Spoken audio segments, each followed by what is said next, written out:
فکر می‌کنی این رول بزرگ فلزی قراره به چی تبدیل بشه؟ و قبل از اینکه ادامه ویدیو رو ببینید، حدث رو توی کامنت ها بنویس. چیزی که الان می‌بینید یک کلافه عظیم ورق گالوانیزه است. اما فقط چند لحظه دیگه این ورق کاملا شکلش عوض میشه.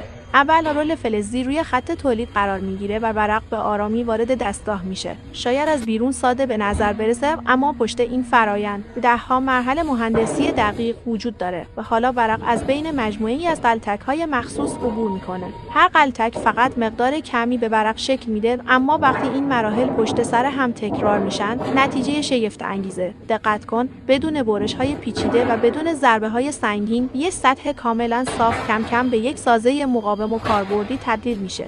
این برجستگی ها فقط برای زیبایی نیستن، طراحی اونها باعث افزایش استحکام ورق میشه و بهش اجازه میده وزن بیشتری رو تحمل کنه. و حالا محصول نهایی آماده است. ورق‌های شیروانی که در سقف سوله‌ها، کارخانه‌ها، آنبارها و ساختمان‌های مختلف استفاده میشن. جالبه بدونی چیزی که در کمتر از 2 دقیقه دیدی نتیجه سالها توسعه فناوری در صنعت شکل‌دهی فلزاته. اگر تا اینجا درست حدس زدی این محصول چی بود؟ توی کامنت‌ها بنویس درست حدس زدم. و اگر دوست داری فرایند تولید محصولات صنعتی بیشتری رو ببینی، حتما کانال رو دنبال کن.